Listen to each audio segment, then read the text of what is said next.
Good morning, Facebook, Instagram family. Thank you guys for coming on board this morning and joining me for another episode of Back to the World, my brother and my sister's keeper. I am Tony, and thank you guys for coming on board. If you have any comments, questions, anything that you care to share, hit us in the boxes down below, and let's discuss some things, man. Let's get it going, all right? Don't forget to visit our YouTube channel as well, right? Check us out on YouTube, like, subscribe, comment, send it up. Hey, and man, it's kind of boring, man, when I can't play the music, man. I like hearing that good music in the background.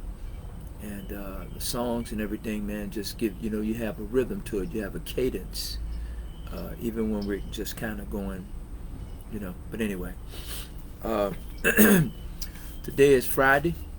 We're going to call it today Freestyle Friday. We don't have no particular subject, but we're going to talk about any and everything. You know what I mean? So without any further ado, man, we're going to kind of get this thing going. I was trying to wait for some people to come on board. Keep in mind, uh, man, my partner and I, man, we've been doing this now for the past 4.5 years. And, there's some days, man, some days are slower than others, some days are better than others. But at one point in time, I would never speak to a crowd. I would never speak publicly. I guess I'm not speaking publicly now, but I'm speaking to an audience because I know you're there. But now I feel that it's a service. You know what I mean? Because sometimes we have a message in us, and sometimes there's a blessing in our message, whether we know it or not. Because there are some people out there, man, that's paining and suffering from different things that you may have the answer to. You may have the antidote. You know what I mean? We're not clinical psychiatrists or anything like that. But sometimes a person that's going through some real hardship experiences, some real life shit, they just need to hear it from someone that's like them, that's going through it. All right? They don't have to be famous, some regular John or Jane Doe, just going through hard times. And again, for me, just speaking out to all of my brethren, man, and my sisters that are incarcerated, have been incarcerated, have been in the military, have been in an abused relationship, or been on a job where you felt insecure and people just trying to take advantage of you. Because see, oppression and abuse comes in many, many different ways, man. Just like, clinical, prescribed medicine, you have many, many different medicines for so many different ailments. But there are so many ways to experience abuse. And, I say seek help. I say seek help. I'm 4.5 years into this thing, man, this new freedom, man. This ain't the same world that it was when I was roaming these streets. And I may feel a certain kind of way every day, but I can't act on some of those feelings that I have. And then sometimes, man, to suppress it, it's a struggle. So what I'm saying, if you're dealing with anything, with any type of mental stress or whatever, man, go and seek help. Go and seek counseling. As I say oftentimes on here, man, I go through therapy once a week, man, for 1 hour, and my therapist and I, man, we sit down and we talk about it. There are days, literally, there are days when I look forward to speaking to him, and then there are days, man, then it will come a day in a week I can't wait to get off the phone from talking with him. You know what I mean? Because it's a struggle. And I look at guys that's just coming home. I look at the brother Big Meech, for instance, and I bring him up because this is what our subject was about yesterday. I'm not a therapist. I'm not a professional, but I guarantee you I can give him a diagnosis better than a therapist could, right? Because a therapist don't know what we experienced behind those walls. A therapist don't know what it feels like to be taken out of society for 2 and 3 decades. And you have people that come home, man, and they look like they're dealing with it because they get back into the. Some people can get back into their routine better than others. Some people have the support and they can get back into the routine faster than others because they have the support team around them. And for many of us that come home, man, to be honest with you, one of the first things that we want to show is that, you know what? They can't hold me down. I'm back on my feet, man. I'm back on my feet, man. I'm back rolling. I'm back balling. I ain't missed a beat. But all the while, man, you're torn and you're scarred on the inside. And now, whatever your thing was that you were into, whatever it may be, hoping it wasn't the same thing that brought you to prison. Because sooner or later, you're going to peter out, man. You're going to crash and burn. Because, see, all you solved was your money issues. But then your ego and everything else is coming into play. And even in my situation, man, there are things that I must have to stand down on. There are certain conversations, there are certain ways that I would see people respond to me, and then I feel like they're treating me maybe less than who I am. And so now I got a chip on my shoulder. And they may not even mean it that way. And then on the inside, man, in prison, man, everything you say is a lie. So you always have to be questioned.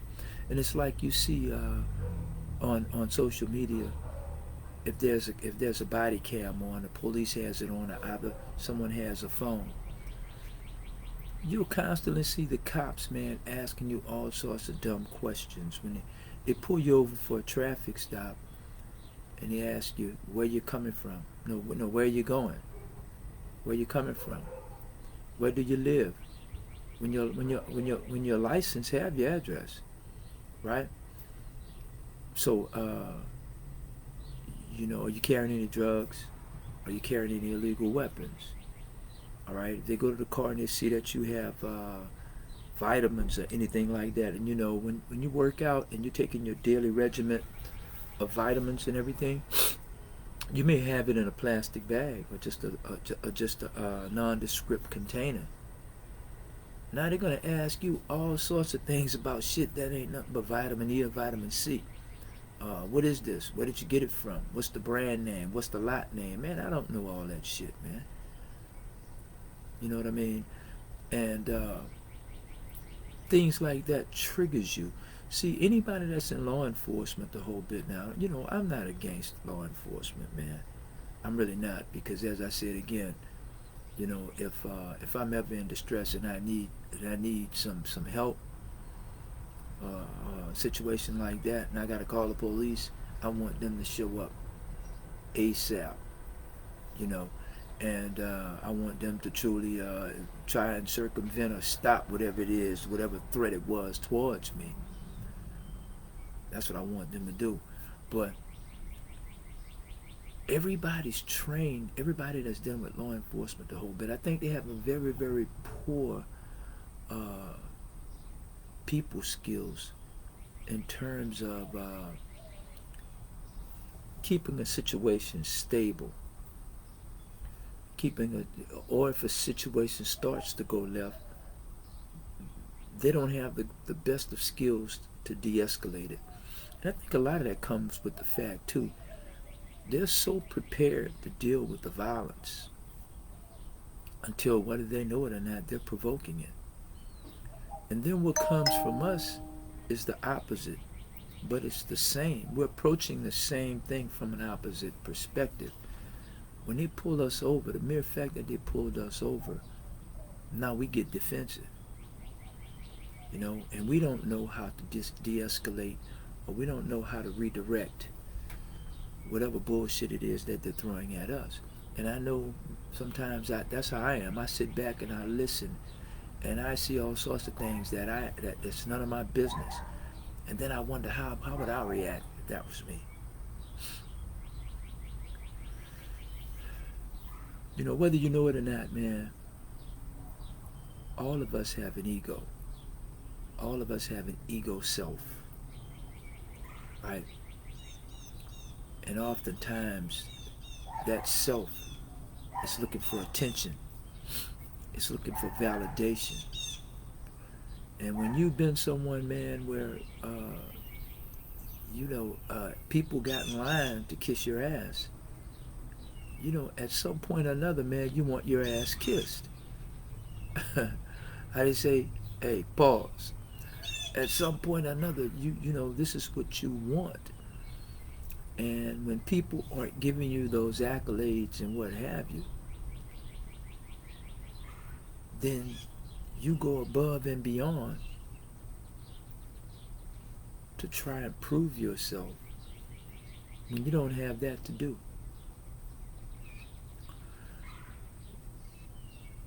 I woke up, I went to bed yesterday.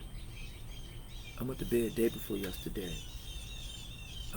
knowing that Irv Gotti had passed away. I'd like to give our condolences to the Lorenzo family. I never met Irv Gotti. I don't know him. But there was such a part of our lives through Murder Inc., Ja Rule, Ashanti, until we feel like we know them.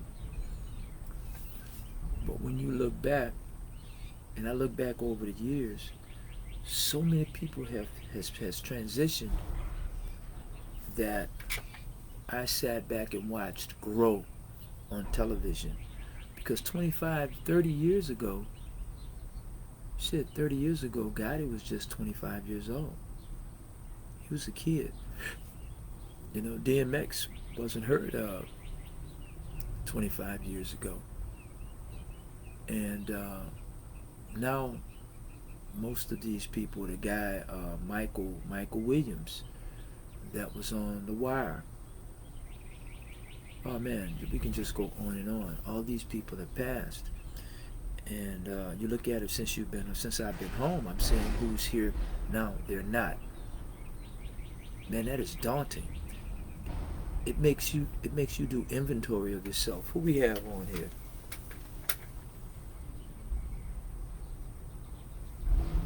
What's going on, Jeezy? How you doing, brother? How you doing? I'm glad you can join me, man.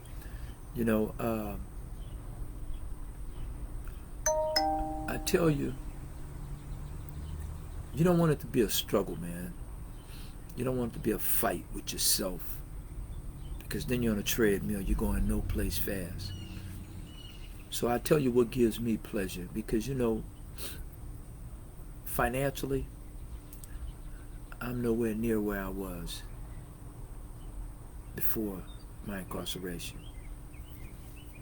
And and the truth be told, I may not ever ascend to that level again. I may not. But whatever it is, it's God's will. But I will say this. Whatever I do that keeps me going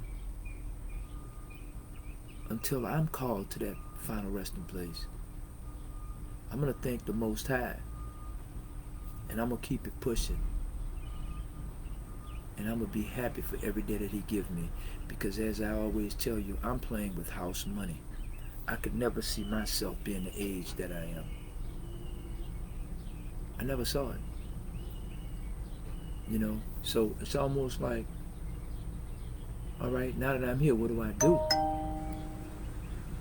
Because for the most part, that's almost where I am, ladies and gentlemen.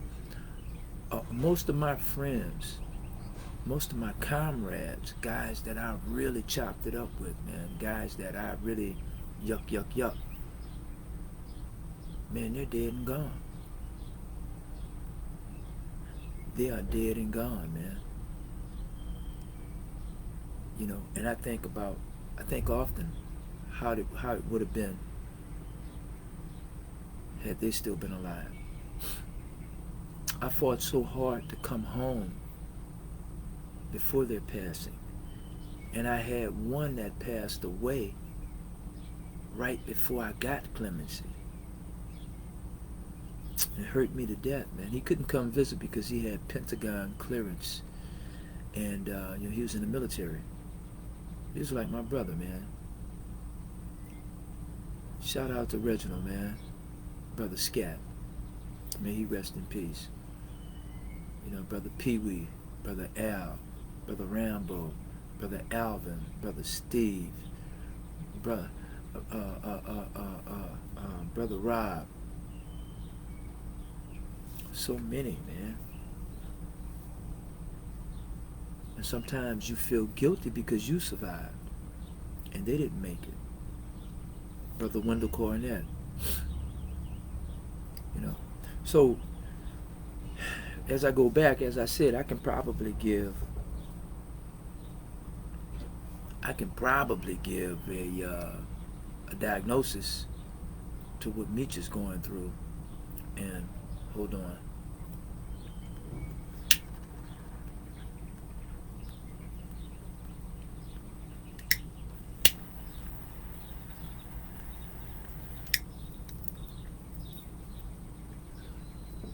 And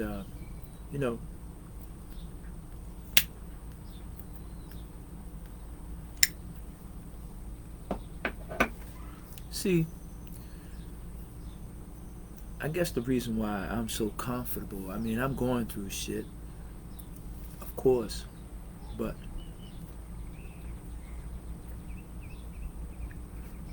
selling drugs wasn't the only thing that I could do. Selling drugs wasn't the only thing that I did. As a matter of fact, I started selling drugs to help someone out. Then I realized, and they realized, that I was good at it. I'm not gonna lie to you. I'm not gonna bullshit you, man. I was good at it. And I didn't do all that I could have done because there was always that certain sense that was just lurking that held me back. And I wanted to be held back because I saw so many things that was going on with a lot of my other comrades. And and there's that saying, man, whenever you're in the streets, man, the first thing they say, man, it's only two ways out. Only two ways out, man, and that's prison or death. Man, you've had many that have escaped. And see, and they place that on our minds and a whole bit. But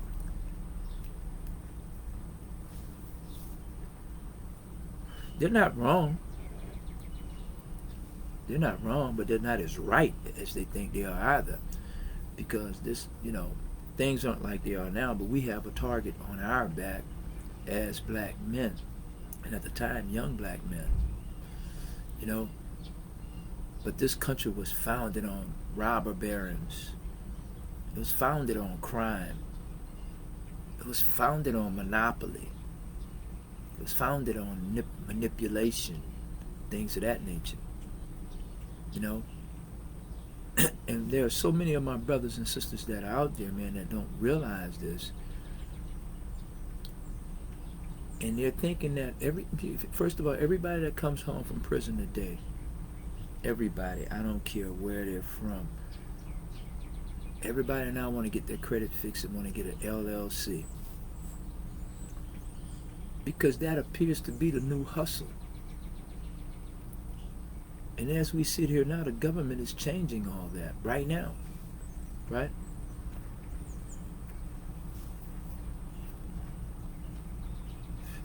The government is changing that. So now, you're not going to be able to come up as easily in a minute.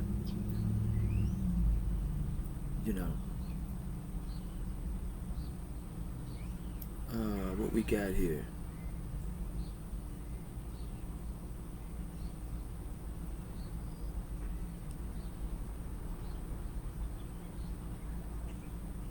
Just got a text from my daughter here.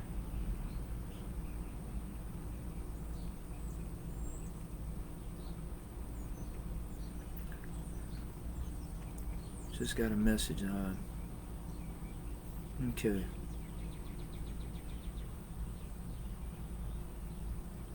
It's family business. Thank you. Yes, on time. This is another one.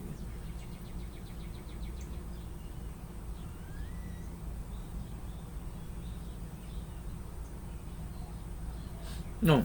Okay. I don't know if I'm getting these messages right or not, but let me give some PSAs, man, before we get too far going, man. Anyway, this is, how do they say, shop black? Black dollars month. And see, what happens is we wait for a month, man. We wait for a certain period of time, and then we all want to spend money. I don't even hear Kathy Hughes come on the radio anymore and talk about shop black businesses for 2 weeks, the whole bit. This is something that we should make a routine of doing anyway. All right, but anyway, we have a product that's Batana oil. All right, this is our 2-ounce jar. Right, this is our 2-ounce jar of Batana oil, 100% raw, pure Batana oil. Right, this is good for hair, it's good for skin, it's good for psoriasis, alopecia, and eczema. All right, this is good for your beard and for dry, flaky skin, and as a skin moisturizer. All right, go to our website. All right, at www.gloosuds.com. That's www.glowsuds.com. Man, this product is wonderful.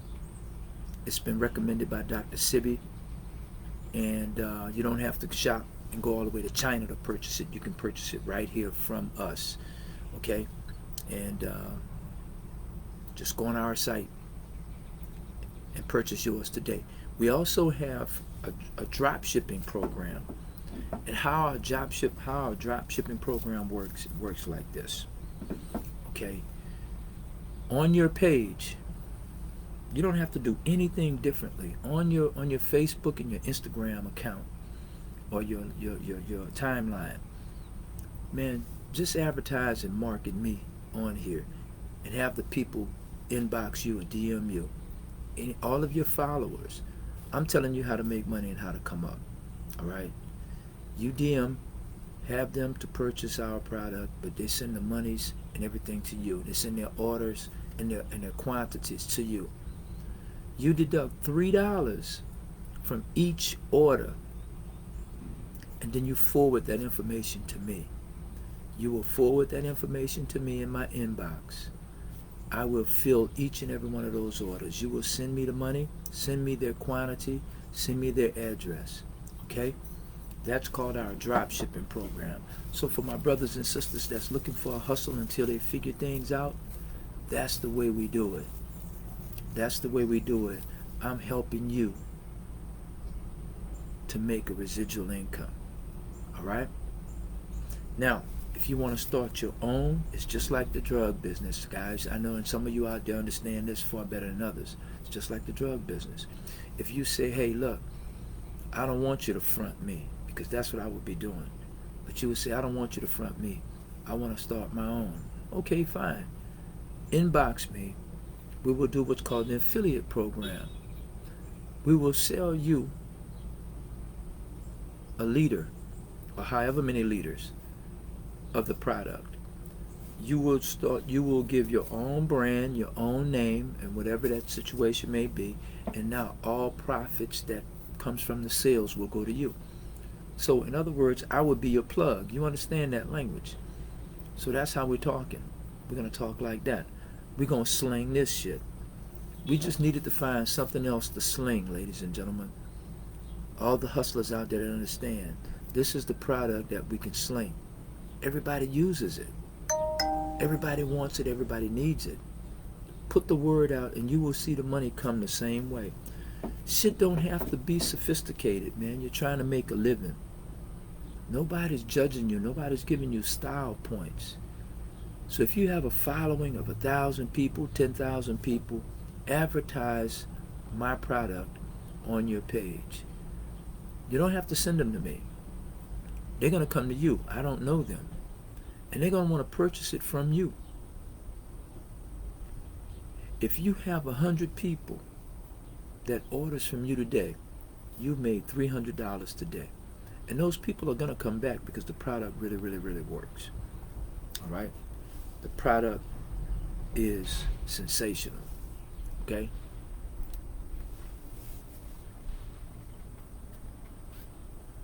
The product is sensational. All right?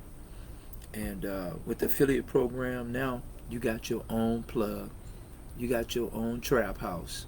So you just distribute it. All right? And next, again, for Sonetquity Publishing Company and our book club, we want you to go out, man. And this is Black History Month. This is Buy Black, Spend with Black, the whole bit. We are a black bookstore, literally. Go to our store and purchase your copy, not just of my book, Business, Always Personal, but anything else in your reading wheelhouse, anything else that you might be interested in reading. Shop our store. Walk through the aisles of our store and purchase your books. All right? Go to our website at www.bookshop.org/shop/Sonetquity. Sonetquity is spelled Sonetquity. Sonetquity stands for Social Networking with Equity. Here's another good book that I'm reading, and I'm not going to ever stop reading. And this is a book that you must have, and you don't want it on ebook or whatever the situation is. Oh, and by the way, we sell audio books, we sell ebooks, even we're starting to sell Braille, right? For those who are visually impaired. But this is the Prosperity Bible. This book has any and everything that you need to know, that you need to learn, man. You need this. You need this in your possession. This is an awesome book. I mean, so many pages, man. So many pages. You know what I mean? And this book has gotten me through most of those 25 years that I had to serve. All right? So go out and get your copy. Go to our site, www.bookshop.org/shop/Sonetquity. Just wanted to share that with you. All right? So, just a second.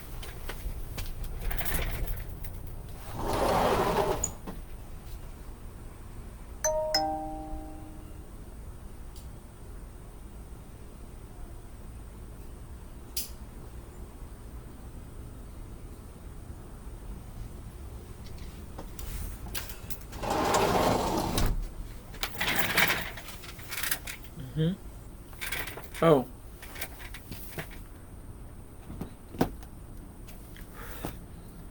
But that's where we are, man.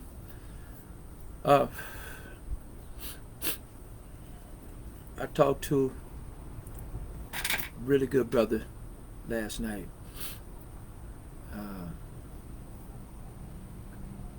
Brother Joe Champion.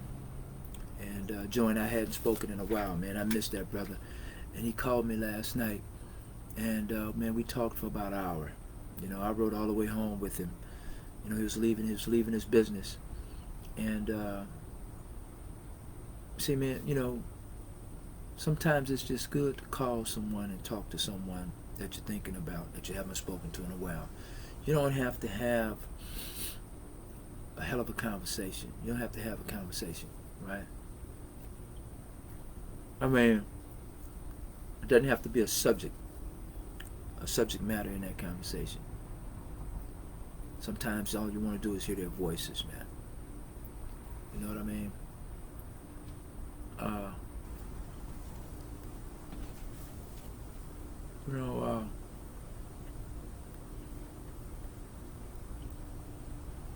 I had a message. I don't know what happened to it.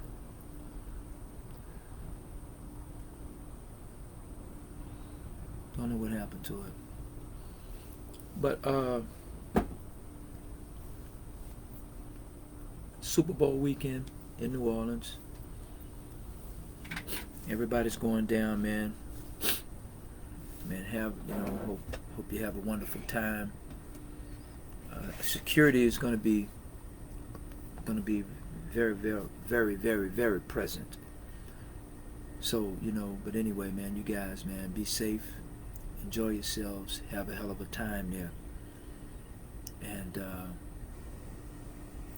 whoever your team is, man, whoever it is you're rooting for, man, I hope your team wins. All right?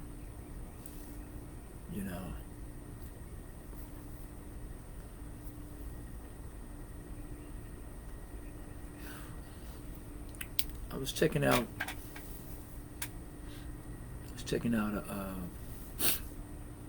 a YouTube reel, and I saw that 50 had posted a picture of Irv Gotti and saying, man, damn, he didn't even get a chance to see my new movie.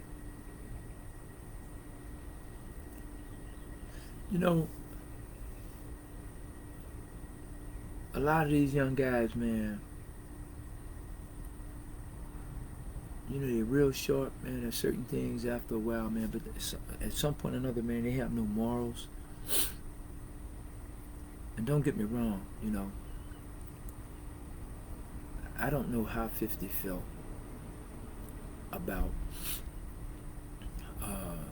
Irv Gotti personally, Ja Rule personally, and the whole bit.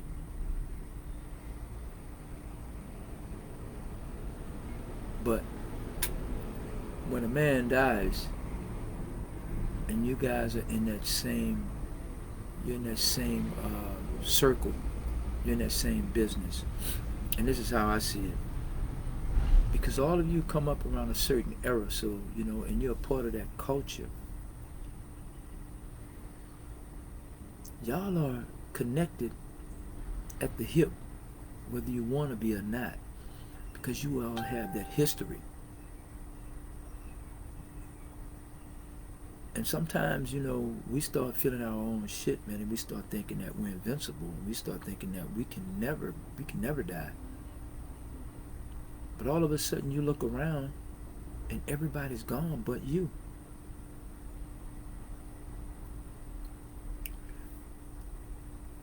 You don't have to like someone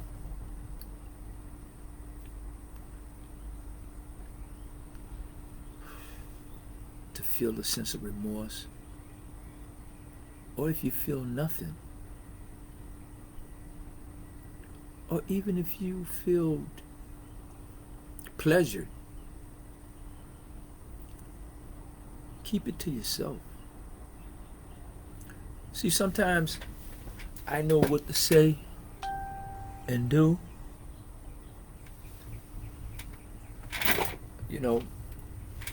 It's like reading the room, right?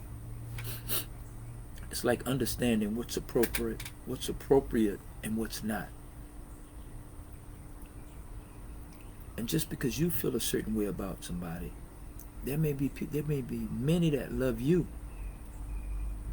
but they also care about him a great deal too. And then when you show no empathy or no sympathy for their passing, and now people get a different view of you.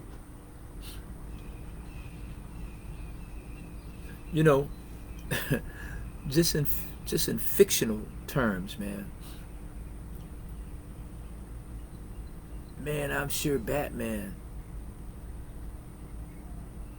would feel a certain kind of way if the Joker got killed, man. The Joker died.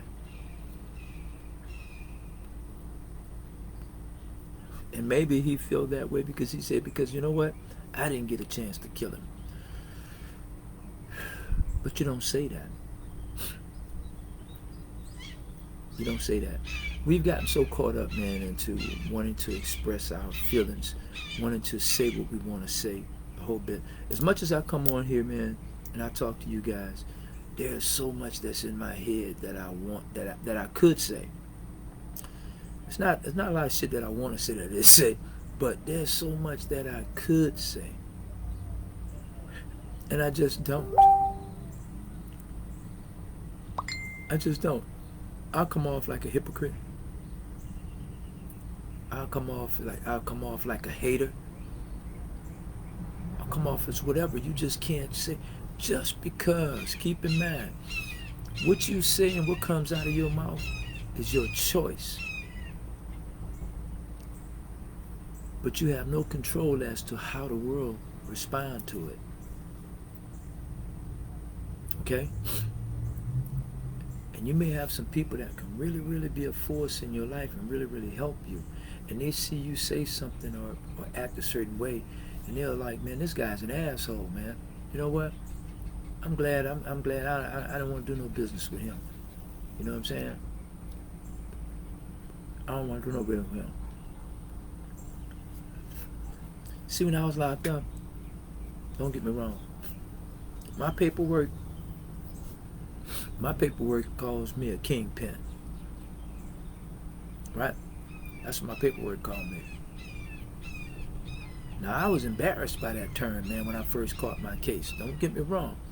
I was embarrassed by that, calling me a kingpin, calling me a menace to society, to my community, literally. Now, see, in prison, man, that's like a badge of honor, man.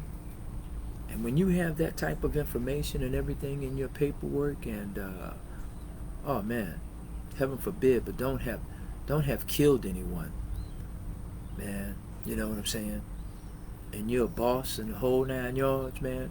Shit, in prison, that's clout, right? That's where all that shit come from. On the streets, dudes call it, you know, they're just talking about, man, they just want clout. See, when you're in a place of confinement and you're in a situation like where there's a bunch of gladiators, you're looking for something that sets you apart from everyone else, because everyone else is wearing white t-shirts, gray sweats, or khakis, and boots, and cheap-ass tennis shoes. Everybody has that on, but it's how you wear it. Okay, so you need something to set you apart, right? If that's what you want. But I look at character. And see, in prison, a lot of people don't have character. And I posted something today that says every man has three characters, right? That which he wishes to have, that which he have, and that which he thinks he have, right? You know, and that's when you build up your own bullshit. But when I was on the inside, man, I didn't even talk about my case. Not really, unless I was doing law. And then when more and more people start coming through that I knew, when more and more people start coming through, hey Reg, how you doing, brother? When more and more people start getting incarcerated that knew me, see, my identity, man, my secret was out. Because everybody knew at that point that shit, I was a baller. That's what they call it. I was a baller. So at that point, everybody came up, man, and started saying, damn, Unc, damn, Mr. Ford, damn, we didn't know you was like that, man. Man, wow. Man, look at you, man. Man, you know, you wear wrinkled clothes, man. I wasn't dirty. But I wasn't into trying to have a status in prison. Because, you know, that didn't matter to me. You know what I mean? All I wanted to do was grow. I wanted to continue to grow. And I wanted to grow in the environment in which I had been placed. But I wanted to grow upright. I wanted to grow straight. Good morning, Dave. How you doing? Okay. Good seeing you this morning. You all right? Yeah. Yesterday went good? Yeah. Thank you. That's good.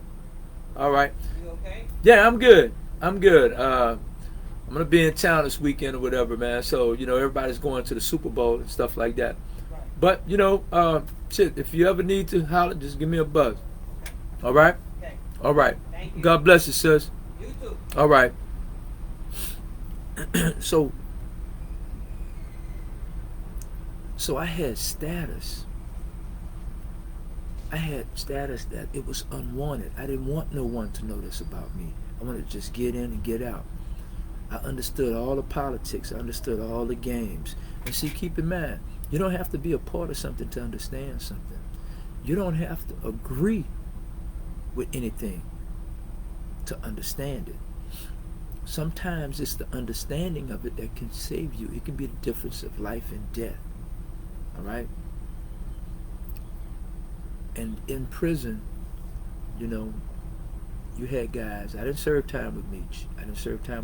But let me tell you, I served time with a lot of guys that were like Meech. Well, but I gravitated to the ones that I knew that was humble. I gravitated to most of those guys, and those were the guys that I embraced. And a lot of guys that was on bullshit, they would come around me and they would see that I wasn't giving up what they were looking for. So they moved on. But there was mutual respect there. I wasn't part of no gang. I wasn't part of no clique. I wasn't part of no religious sect. And it was just mutual respect that was there. I gave it to those that I didn't like, those that I didn't care for. Because you got to understand, the insane runs the asylum. So you got a guy, man, let's take the guy, for instance, that was from New Orleans that broke John Gotti's jaw. May he rest in peace. See, that guy's claim to fame. He didn't have nothing on the streets, man. He got caught up on some shit and ended up catching a fair case because of a pistol. But he saw John Gotti. He looked at John Gotti. He sized up John Gotti. And he realized that, man, I could whip this old man's ass. He was a young guy. And he caught John Gotti, man, cold cocked it, man, broke his jaw. Fractured it, rather.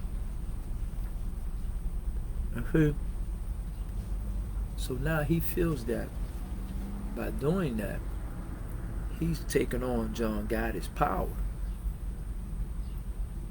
All John Gotti had to do was make one phone call, man. He'll have his people look this guy up, see where he's from. He didn't have to send nobody to New Orleans to have him killed. All he had to do was call his sources down there, because you got the mafia is just like the post office, man. They got people everywhere. Now are they as crucial and out there like they used to be? No. But from New York to New Orleans, one phone call. Find out who this guy is. Make his family pay, whatever the situation may be. And see, I served a little bit of time with this brother, Gene. I served time with one of his hitmen, Anthony. We used to walk the tracks together and smoke cigars, man. I used to get all the cigars from commissary because my homeboys used to rip them off. And they loved the fact that, see, when they saw somebody black smoking cigars, they got them. Because there wasn't a ration on cigars until I came to that compound. When I came to that institution, that's when black guys saw a black guy really smoke cigars and buy a bunch of them at a time. So now they got to hustle, those that work in commissary. Now they would steal it. See, they could have been stealing it for the Italians, but what it was, they were never short. And you have to understand, man, everything has cause and effect. And that's why I'm telling our sisters and brothers about our product, our Batana oil. See, you can make a hustle out of anything, man, and a hustle becomes a business. So what happened, see, the white guys that worked in commissary, they didn't worry about stealing any cigars or whatever. So they was always present. But what they would steal certain things, I don't know what they would steal. but they didn't steal the cigars or whatever. But the Italian guys never had. See, there was never a request for it because there was never a shortage of it for them, right? So there was no necessity. So when I hit the compound, which is Beaumont USP, a Max, right? When I hit the compound, I looked at the commissary list, and I saw that they sold cigars, and they had a brand that I really smoked on the streets, which was H. Upman's. So I said, "Damn, they got cigars." And you had smoking units and non-smoking units. Well, I lived in a non-smoking unit, right? So it didn't matter. I didn't smoke in the unit anyway, just like I don't smoke in the house. So I would go outside and walk the track, go to rec, and then they had the lighters. They had the little cigarette lighters on the wall, and all you do is just pull up, put your deal in, and once you put it in, man, boom, it lights it up, you know. So I'm talking about they were geared for smoking, right? So then, man, some of my homeboys were working in commissary, and they saw that I smoked, and they said, they said, "Say, man, you buy cigars? I mean, you get the cigars from the commissary, right?" I said, "Yeah." They said, "Man, if I can get you some, man, how much would you pay me?" I said, "Well, how much would they cost?" They told me the price. I tell them, I said, "Man, whatever you get, I'll buy them." They couldn't steal enough. So by stealing so many, there was a shortage. So now when the Italian guys go, when the Italian guys go to buy the cigars, they're out. They didn't steal all of them. They had to have some. But when they go to buy some, they were out. They were gone. Right? So now they're seeing this black guy walking the track.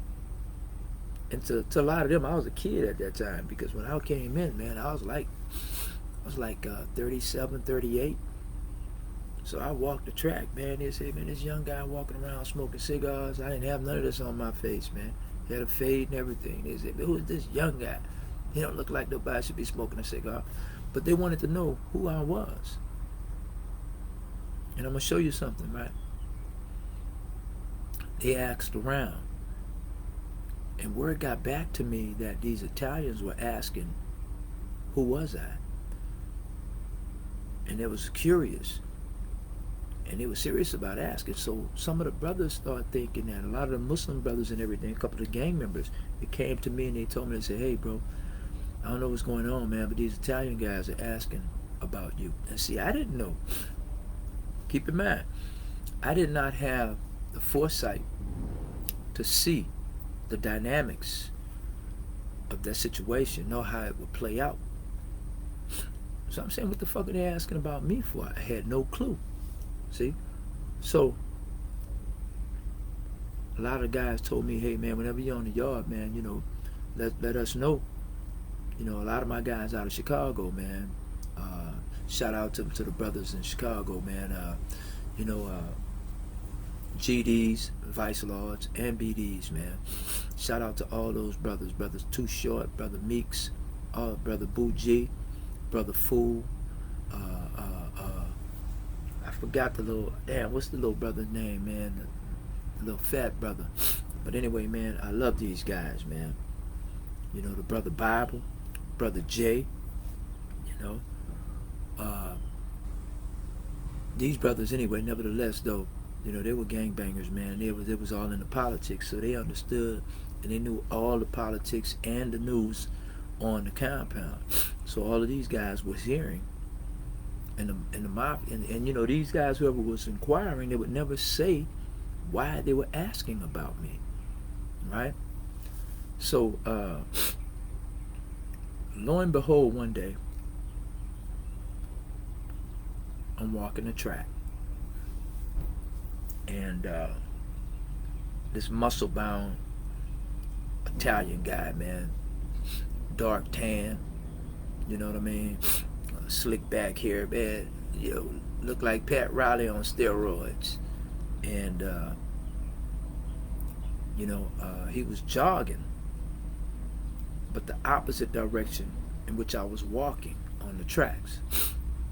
And I've seen guys get stabbed out like that, man.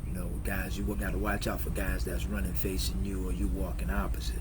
But what happened, he was walking. No, I'm bad. Let me back up. One day, the guy had been asking about me, and he was one of the guys that was asking about me. So he came to the unit one day and was asking, and he asked one of the guys, he said, "Hey, man, is there a guy up there, man, named Tony Ford, man?" So the guy said, no, nobody up here by that name. So the guy said, "Well, man, I was told he's in that unit, whatever." So the little young guy was like, "No, man, I don't know nobody by that name." So later on, right after that, he came running up to my cell. He said, "Hey, man, this Italian dude, man, came down here asking about you, man. I don't know what's going on, but he came and he wanted to know, were you up there? Were you up here?" I said, "Why you didn't call me?" He said, "Well, I didn't know, Unc. I just wanted to come and give you a heads up." I said, "All right, I appreciate it." So later on that week, man, I was on the track, and this guy had been jogging, and he had lapped me about 2 times. On the 3rd time, man, he stopped, and he approached me, and he approached me with his hands out, and he was telling me his name. Well, you had some brothers out there, man, that was sitting out there working out the whole bit, and when they saw him stop, they just all converged, and they all got in a circle, man, and they were like, "What's up?" And the guy said, "Hey, man." He said, "Hey, man, I don't want no problems, man." He said, "Look, I come in peace." He said, "I come in peace, man." He said, "I just want to talk to the brother." He said, "Can we talk?"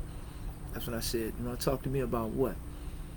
He said, "Bro, my name is Anthony Sentis." He said, "I just wanted to talk to you about the cigars." I said, "What about it?" So I told the guy, I said, "Look, we're going to be all right." So he turned around and we started walking the track. So 2 of the guys stayed behind us and walked with me as I walked with him. And he told me that, he told me in a brief, in just a brief sentence, he told me who he was. His name was Anthony Sentis. He was a part of the Gambino family, and he was from New York. And hey, me and my guys, man, we noticed that, man, you smoke cigars, man. I mean, I found it odd, man, to see, a young black guy smoking cigars and the whole bit. He said, but we would see you with cigars, and there just wasn't any left at the store. You know what I mean? And I didn't know what was going on, brother. I just seen you with cigars, and then some of the guys we learned that some of the guys say that you buy a lot of the cigars and everything. So we didn't want to start making waves and then maybe put heat on you or whatever the situation may be. But what we were wondering, man, if possible, can we buy a few of the cigars for you? Me and some of the old timers, man, we just like to get a few from you from time to time, if that's okay. I told him, I said, I don't have no problem with it, because I know that I was going to get some of the next shipment anyway. So they was trying to put their white guy on it that was in commissary. My guys had it on lock, right? So what happened, I had maybe about 50 upstairs in my locker at that time. I had about maybe 50 sticks. So now keep in mind, these cigars were costing like $3.50. We had $3.50 cigars, we had $5 cigars, and we had $2 cigars. They were stealing me all the good ones. I was getting all the good ones. So they would leave a lot of the cheaper ones, and then I was getting some of the cheaper ones. So they told me like, and they were selling me the cigars, man, for like $1, $1.50, and $2 for the $5 ones and all that. I was tearing them out the frame. So I keep in mind, if a guy bring me 50 cigars and I'm paying roughly, $2, a dollar. He getting anywhere from $50 to $100 from me at that time. And that's all. That was my recreation, man. I'd work out, go take a walk and think, catch the fresh air, the whole bit. So that's pretty much how I function. Well, uh, he told me, he said, well, hey, look, man. He said, how many can you sell us? So at that time, I told him that I had I told him I'd sell him 20. He said, okay. He said, how do you want us to send the money? He said, well, first of all, how much you want for him? I said, well, how much you willing to pay? The guy told me they'll pay $10 a cigar. So they'll pay $20 a cigar. And I'm buying them for $1, $2. Man, I sold that guy them 10, them 20 cigars. And every time they came through, man, I sell them 10 to 20 at a time. At $20 a cigar. You get it? So it was a hustle, but it wasn't. Although I didn't hustle, these guys came to me. They wanted what I had for my pleasure. So anyway, now we become friends. Well, just like I'm sitting out here now, smoking my cigars, kicking it with you, talking with you guys, we having a general conversation. I would sit and I would talk with these guys. I'd walk the tracks. Then he would introduce some of the other guys to me. You can look these guys up. And there's another Philadelphia mafia boss that was locked up with me. His name is Joey Merlino. Joey was a younger guy. Joey was younger than me, but he was a young mafia boss. All the other guys were old. The Philly mob had the young boss. And he drove Range Rovers and all that kind of. That's what he drove. You know what I mean? So he was a young of my culture, my area, and my era. And the Gambino family, the Boston Mafia family, and many of them were, you had two. You had the Italians, but then you had the Irish. And all these guys I got along with. And I was introduced to John Guy, his brother. Man, these guys would prepare food the whole bit. I was a little leery about eating from those guys at one point in time. But when you're locked up and you're not getting a whole lot of food, and you got some people that kind of trust the whole nine, you kind of kick it with, bro. You put a whole lot of things aside. So I went on passion. I went on feelings after a while. The first 2 times I got food from them, I didn't really care for it. One time I totally threw it away. The second time I gave it to someone else. And after that, I seen them out there eating the same thing, but they all got together. So I said, I'm gonna see, and they were serving it off the little deal out on the rec yard. So I went and got some, and I was eating from the same pot they was eating from at that particular time, in my eyes, to my eyes. So I ate some of the food, and man, we talked. These guys, one of them said, man, one of them was Mr. Salerno. He died, may he rest in peace. He was the mob. He was out of Chicago. And, man, he loved me, man. He was in my unit. And he always kept to himself. I thought he was an old, feeble old man. Come to find out, he was a mob boss. And when they'd bring him food, they'd bring me food. So I used to sit and talk with Mr. Salerno. So Mr. Salerno told these guys, man, hey, this guy's sharp. So Anthony came, and a couple of times we walked the track. And Anthony was telling me about some hits he'd done. Shit they did with the bodies. They had a movie and a book. They had books out on him, the whole bit, man. So, that was before black folk. All of us as hustlers had stories that we told of. Nobody was interested in our stories, right? But you had big news medias and publishers that was interested in their stories. Big publishing companies. So I read the book on Anthony. And he went back and told Gene and all that. We talked. And they told me one day, man, I was sitting out talking to them on the rec yard, and they said, hey, looking. They said, hey, Tony, look, hey, man. I said, man, you a sharp fucking guy, man. You a sharp guy, man. There's no bullshit, Tony. I talked to Anthony, man. Anthony walk with you, man. He talk to you every day, man. The guy tell me this, man. No disrespect to him. He says, hey, that fucking guy, Tony, that Tony Ford, man, you know, man, if he was fucking Italian, man, he'd be the boss of his own fucking family, bro. He said, yeah? He said, yeah, man, this fucking guy, man. He said, man, I talked to this guy, man. And then, we done our research, man. This guy was the truth. He was the fucking truth, man. The fucking guy didn't rat. He stood up, man. They gave this guy 4 life sentences, man. Look how he walked the fucking track, man, smoking his cigars and everything. Come on, man.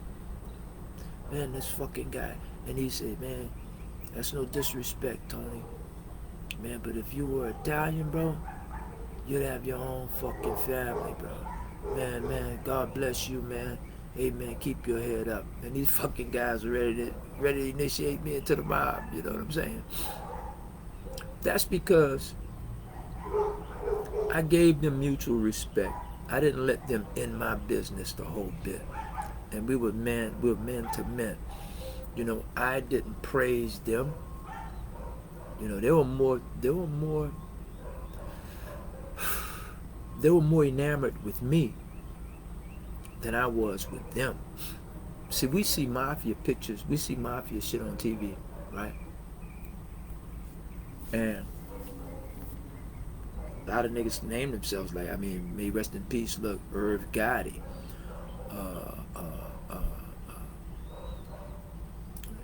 Lucky Luciano, Frank Nitti, Al Capone. Everybody want to name themselves after Italian mobs, black folk, a whole bit.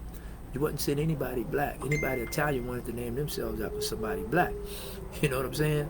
And these guys were used to black guys in and around New York City that had a certain arrogance and a certain swag, and they didn't really fuck around with one another. But when they met someone that was from the South, and he had business going on like that, and they heard about the type of monies that I was getting in the whole nine. And keep in mind, Gene was selling heroin. The mob wasn't supposed to sell no heroin, but that's just bullshit. That's what's hanging on the wall. But you can rest assured, heroin was going out that back door. But they didn't make as much money as they could have made because they had to keep it secret. Because had they been caught selling heroin, they had to have punished those guys. So even if the boss knew that they were selling heroin, he didn't want them to get caught. Because if they got caught, the other 5 families were going to frown on them, although they're selling heroin themselves, but they would have frowned on him, and they would have put pressure on him to have him, assassinated or whatever the situation is. So they had to keep it under wraps. And when I told them about my story, and we sold heroin and the whole night, they was like, wow, man, I wish we could have hooked up outside the whole bit. I took it for what it's worth. But there was that respect that was there, right? And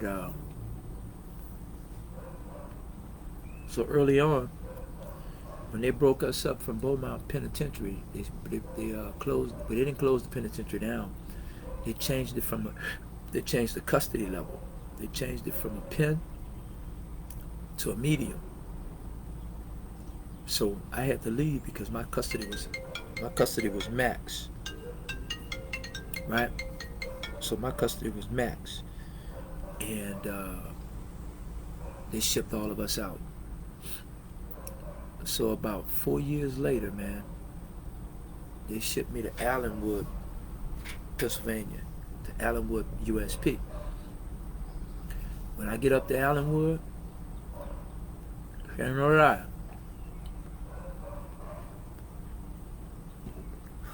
when I get up to Allenwood, bro, a couple of my homies, just a few from Texas, heard that I was there. And when they heard that I was there, everything, they reached out to me in the whole bit. Good morning. How you doing? That's good, brother. Good seeing you, man. All right. So they found out that I was there. So when I got out, man, they had a care package. And this is what I'm saying. This is how we should be in every community. You know what I'm saying?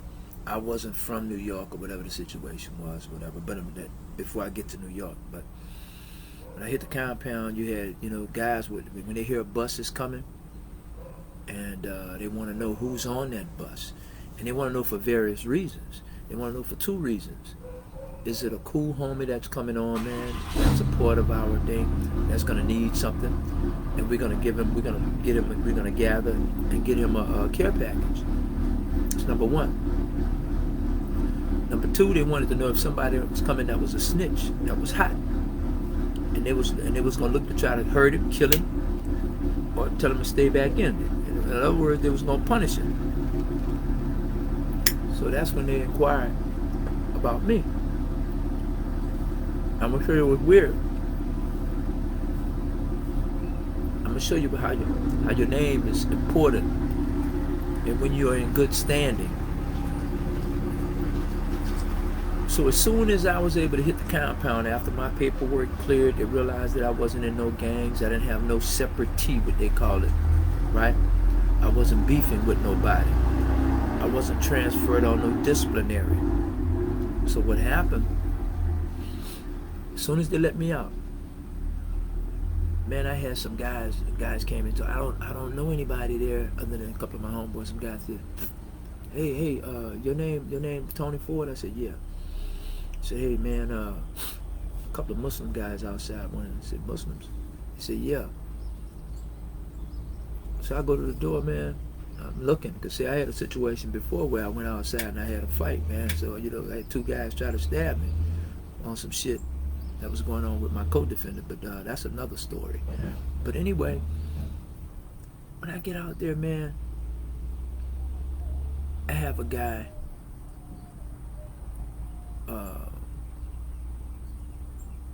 with a kufi on a whole bit. And this is one of the guys that I was at Beaumont with, that was from Washington, D.C. Real cool guy, man, friend of mine.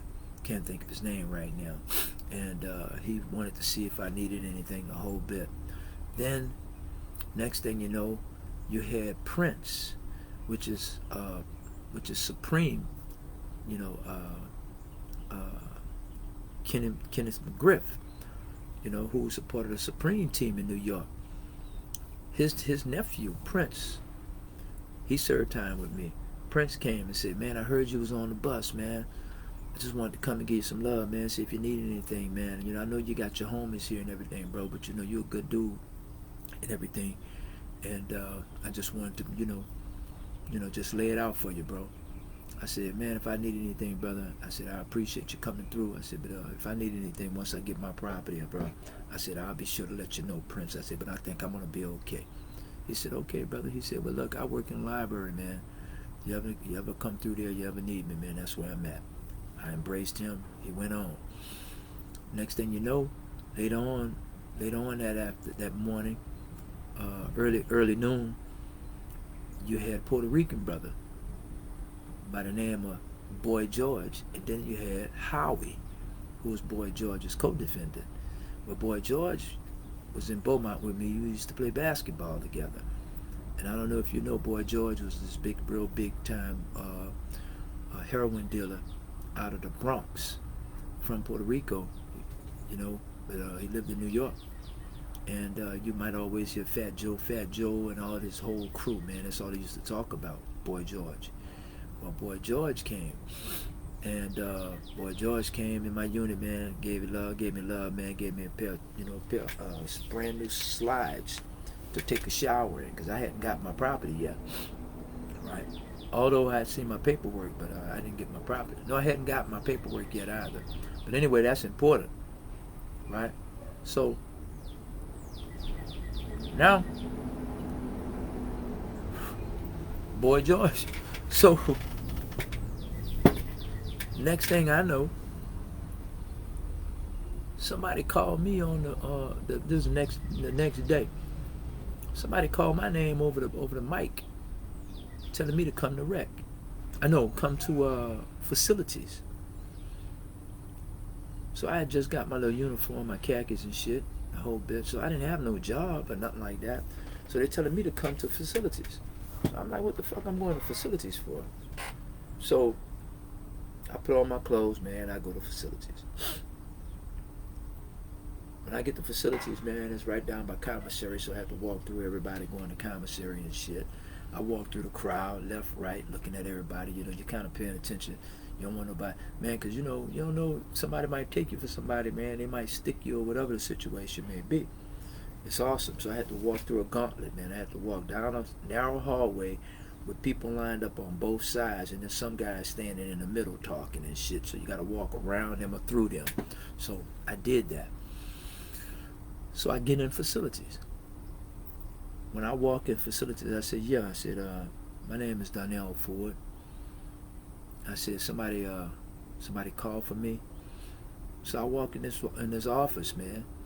It's a little office like in a cage. You got a big desk there, and then you got a bunch of guys, man, just standing around, about maybe 7 of them. And you got one tall, slim dude with some dark glasses on like I have on right now. And he got his feet up on the desk. And he's holding a coffee mug. And he said, yeah, I sent for you. Man, I ain't never seen no shit like that where I was. You know, an inmate sent for me. And I'm like, what the fuck? So I said, yeah. He said, yeah, I sent for you. I said, all right. I said, what's up? He said, yeah. He said, you Ford, right? I said, yeah. So I'm thinking he's going to give me a job. He said, well, my name is Guy Fisher. So, you know, that I knew that name. I said, okay. He said, you heard of me? You know, like that. No, he said, yeah, my name is Guy Fisher. He said, you might have heard of me. And I shook my head and said, yeah. He said, well, I sent for you. And, you know, we just wanted to go and get a chance to meet, man. We heard that you came in, you know, last night. Night before. We heard you came in night before, and you came to the compound last night. So, just wanted to get a chance to meet you and everything. But, you know, we just wanted to know, you know, if you're going to be around us and everything, you know, we just wanted to make sure you had your paperwork, make sure everything was in order.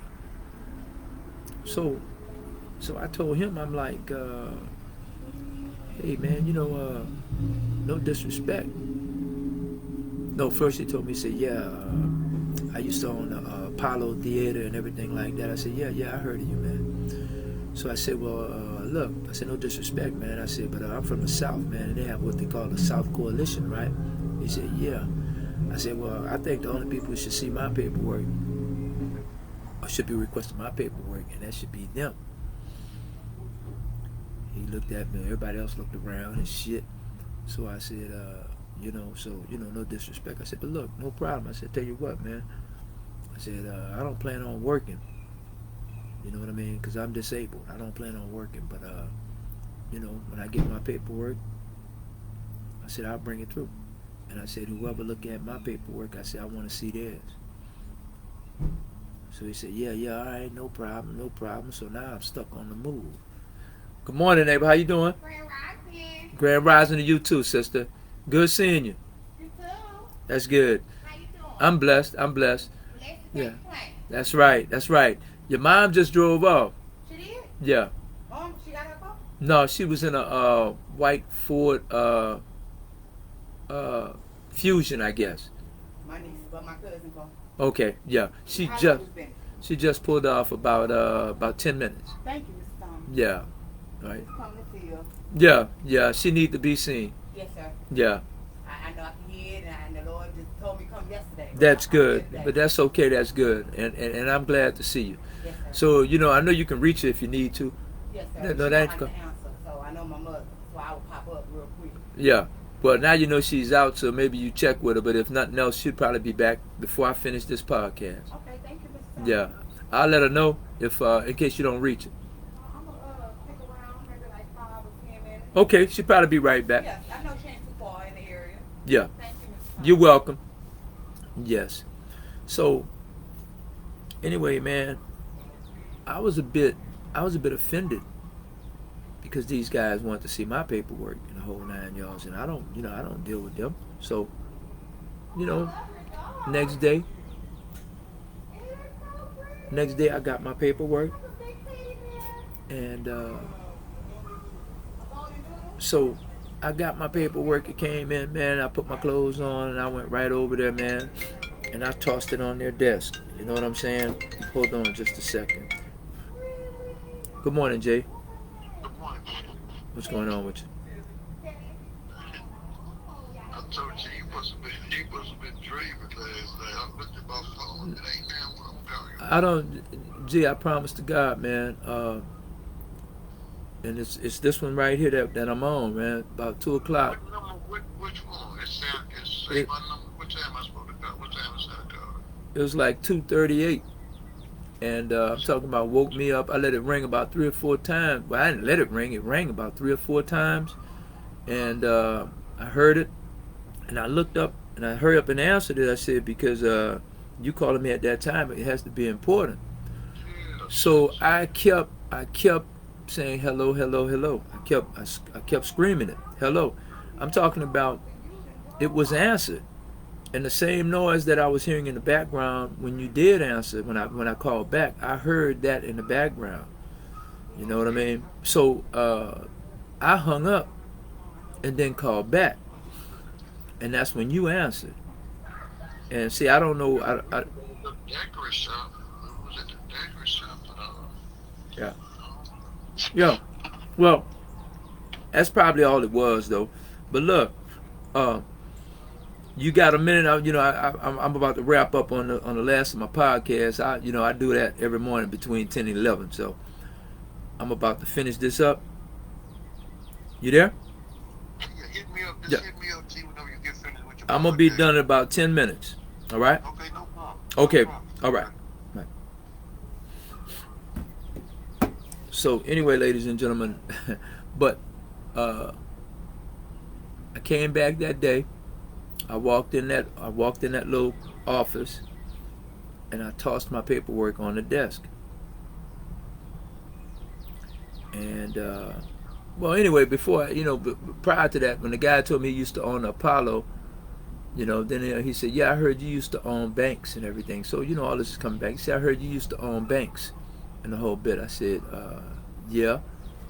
So come to find out, it was Prince that told him about me, and he wanted to meet me, and that was his way of meeting me. But dudes from the East Coast, man, they're cocky, and they try to act like mafia guys, and they try to do this, that, and the third. They don't. You don't have to toss your weight around the whole 9 yards to get to know somebody. And then when people see people respect you, then they will follow suit. They will in turn respect you too. So he wanted to let me know that he was on the case with Nicky Barnes, and that he owned the Apollo. Had I heard of him, he was a PhD, which he was, PhD in sociology, but he was horrible with people. So, but he's sociologist, so I guess he did have the cronies and those guys from up in his era, and those who like to bootlick. So I guess he was good at what he did, the whole bit. I don't want to take that from him, but at any rate,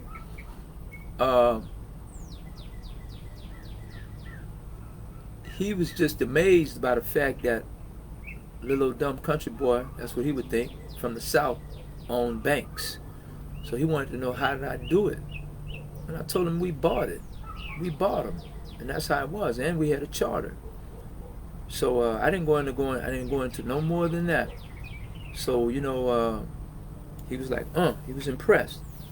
So when I came back the next day, and I tossed my deal on his desk, and I told him that whoever look at mine, man, I want to see theirs. So he said, well, I can give you mine and a whole bit. So some of the other guys, he said, well, I'll be the only one to take a look at it. So he said, I told him, all right. I said, when I come back, man, whoever look at it, man, just give me theirs. So I turned and made the move, and I left. So I got back to my unit, man. I was there. So later on that evening, before your recall, he had somebody to come and return my paperwork to me, and he had sealed it in an envelope so that whoever was bringing it wouldn't look at it. So, you know, after that, for about a month, man, 2 months, man, you know, I wasn't going over there. I wasn't kicking it with them or nothing like that. So one day, about a month and a half, 2 months later, I was on the yard and I was playing basketball. And him and some of his guys were sitting down on the bleachers and they was watching us play. So when the move came on and they called y'all recall, he came up to me and said, "Hey man," he said, "I see you like basketball." I said, "Yeah, I play." He said, "Well, look, we have a league, man, you know, 40 and over." He said, "Man, he said, you might want to come out and check us out, man. You might, you know," so we can play organized ball with us. He said, "We play for sodas and, you know, Gatorade and that type of stuff. Juices." I said, "All right, I'll see." So, man, I went out one day and he was playing. I sat on the side. I see Guy Fisher, man, got to be about at least almost maybe 10 years older than me. Man, I watched this tall, lanky dude, man, on that basketball court, man, giving them youngsters the blues. And, you know, I just watched him play, man. He played real good, so I said, well, shit, man, I don't mind playing. So I went and played a pickup game with him. Played a pickup game, and then we started playing organized ball in the evenings and on weekends. And I played with him, man, and we became real cool, man. And we sat there, and he wasn't a bad guy, man. Debbie Allen, Jasmine Guy, a lot of other people out of New York City, man, rappers and entertainers, man, used to come to visit him, you know.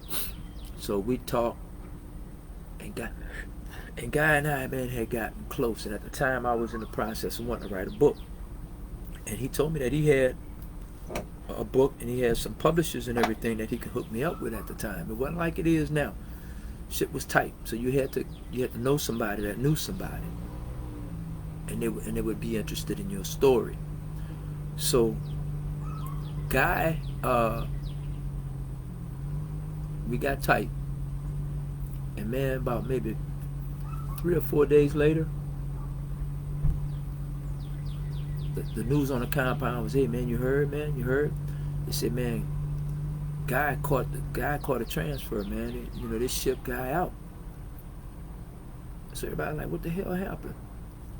So they had to ship Guy from Allenwood, USP, all the way down to Tucson, Arizona, and come to find out, you know, they shipped Guy away for influence. And for those that you don't know, if you be on a compound for a long time, then they'll come and get you and ship you out because they don't want you to get into a situation to where you have too much influence over the officers or over the inmates or whatever. And you know, Guy had a lot of influence there, and you know, they got rid of him and they shipped him away. So that kind of parted our relationship.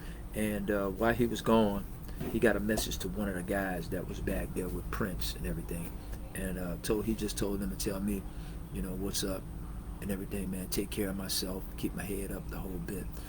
So, you know, he's gotten clemency. I've tried to reach out to him and everything, man. I haven't gotten any response. But you know, when you hit the streets, man, you back with your people. You're not too much, unless you kicking it with somebody every day. But I saw him on Facebook. I friended him. He accepted the whole bit. He commented on a couple of my posts. I don't see him that much anymore on social media. But after a while, you get tired of this shit. I'm just going to be honest with you. But when you're on here just for good times, saying hello the whole bit, you know, you get tired of it. I have a really good friend, man, lady friend I grew up with, man. Her brother was my mentor in New Orleans. You know, Miss Karen Broadnax. And Katie and I, man, we grew up together, man. I've always admired her family, her brothers, all of her brothers, man. I was cool with, and her older brother, man, was like the second oldest anyway. He was my mentor. Mr. Al Broadnax, may he rest in peace. And she purchased some baton oil for me a couple of times, and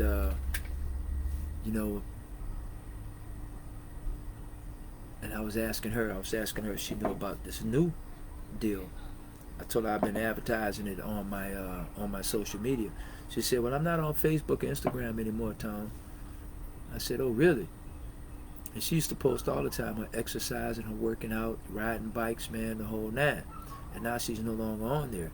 And she's been my friend on social media since I came home. She would post something, man, every day. All sorts of spiritual posts and all of this. But she's no longer on. She took her site off. So people get burnt out on this shit. Especially on here doing nothing, man. A lot of people on just for gossip, just to be nosy. But for many of us, we try to make a business out of it, and we try to have it as a lifeline. It's just that I got a lot of things bottled up, and a lot of times I just want to get it out.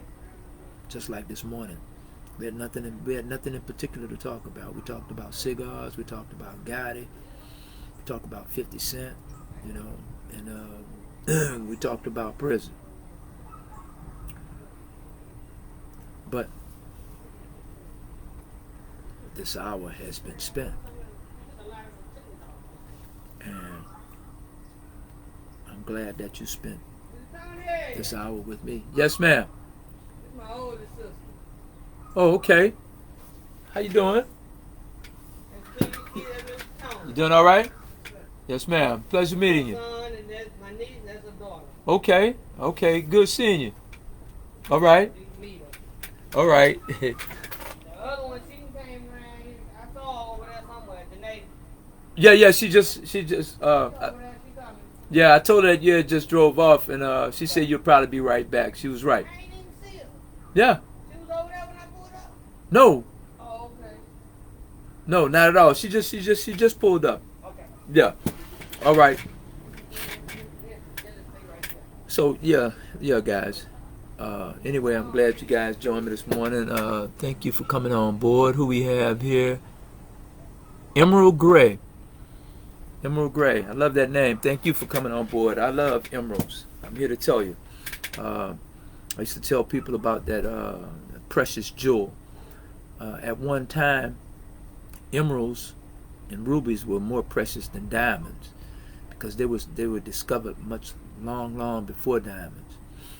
And diamonds only became more precious than all of these things because they had more usage. And most of the royal crowns around the world, when they wore crowns in those days, and they said that the crowns were filled with precious jewels, none of those jewels were diamonds. All those jewels was rubies, emeralds, topazes, and I forgot the other name, but these were the stones that were precious. Oh, lapis. Yeah, lapis lazuli and everything. And after diamonds were used for in drill bits and stuff like that, that's when the value of diamonds went up. And that's when because diamonds had major usages. Diamonds were related to and connected to oil, which was more precious than all the other stones put together at that time. But again, a pleasure, visiting with you guys this morning. And you go out and have a wonderful day. All right? Peace. Go Chiefs.